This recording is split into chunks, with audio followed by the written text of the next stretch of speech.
Number 201। कच्चा मन खदान से निकाले गए कच्चे सामान की तरह होता है।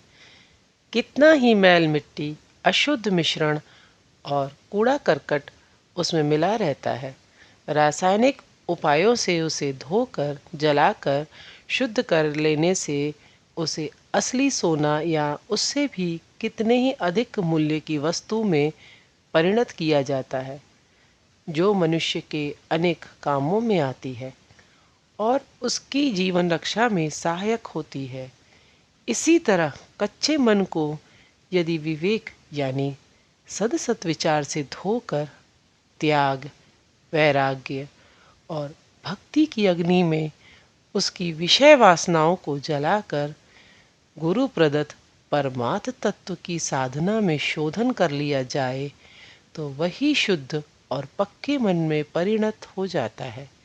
नित्य शुद्ध सच्चिदानंद स्वरूप परमेश्वर उसी शुद्ध पक्के मन से गम्य है। नंबर 202। मन मान लो एक तरह का फल ही है। कच्ची हालत में फल जैसे खट्टा, कसैला और बेस्वाद लगता है और खा लेने से रोग उत्पन्न करता है, किंतु पक जाने पर कैसा सुस्वाद और उपकारी होता है।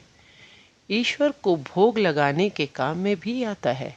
मन का भी वैसा ही है। नंबर 203।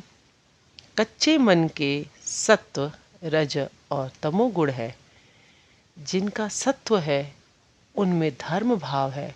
धर्म लाभ करने, सत्य पथ पर चलने और परोपकार करने की इच्छा है। वे इसके लिए प्रयत्न भी करते हैं, किंतु दुर्बलता के कारण या अपने को दुर्बल और अपटू सोच लेने से वे ज़्यादा दूर अग्रसर नहीं हो पाते, शीघ्र ही अवसन्न हो जाते हैं। जिनमें रज है वे संसार और विषय कर्म में इतने लिप्त रहते हैं कि वे धर्म के लिए विशेष दिमाग नहीं खर्च करते, हुआ तो धर्म का दिखावा भर करते हैं। जिनमें तमह है वे हैं दुराचारी। कैसे दूसरों का अनिष्ट करें, कैसे दूसरों का सर्वनाश करें, उन्हें यही फिक्र रहती है और वे यही प्रयत्न करते हैं। वे होते हैं कामी, लोभी और पापाचारी। नंबर 204।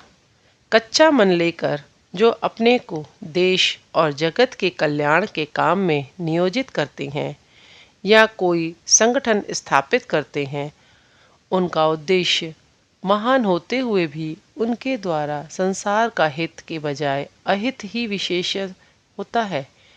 अनेक घात प्रतिघातों में वे अपने आदर्श में अधिक समय तक अटूट रूप से नहीं टिक पाते।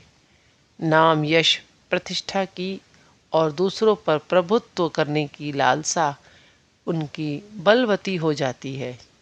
शीघ्र ही उन पर द्वेष, हिंसा, संकीर्णता और स्वार्थपरता का भूत सवार हो जाता है, जिससे सब काम विफल हो जाता है।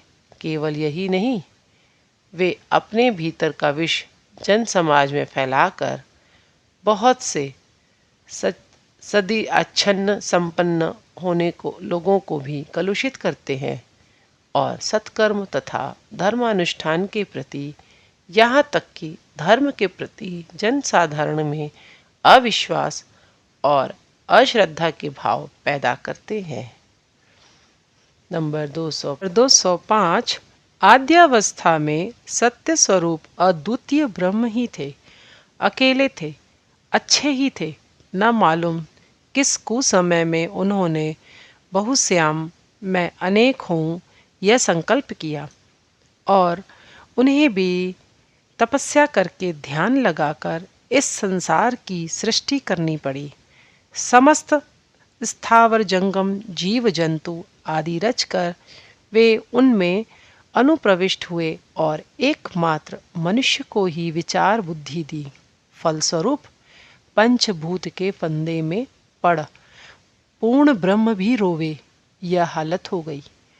अब ये बुद्धिमान अनेक अपनी निर्बुद्धिता और अकर्मण्यता का सारा दोष और गलती उन्हीं के कंधों पर डालकर बेफिक्र किसी भी काम में खुद की गलती या प्रयत्न के अभाव में विफल होने पर कहते हैं उनकी इच्छा नहीं है, और जिसे करने का उन्हें खूब चाव है उसे कर डालकर पश्चाताप करना पड़े तो कहते हैं ईश्वर इच्छा से हुआ है। परमेश्वर की क्या इच्छा क्या अनिच्छा उन्होंने सब जानकर रख छोड़ा है। अतः वे हल्के पतले मामूली प्राणी थोड़े ही हैं, वे तो सर्वज्ञ के भी मर्मज्ञ हैं। वे यह भी कहते हैं कि विवाह करके संसारी होना ही भगवान को इष्ट है। साधु सबके साधु हो जाने से सृष्टि रक्षा कैसे होगी? मानो यही सोच सोचकर उन्हें रात को नींद नहीं आती, जैसे दुनिया के कुल लोगों ने साधु होने के लिए मरने की बाजी लगा दी हो।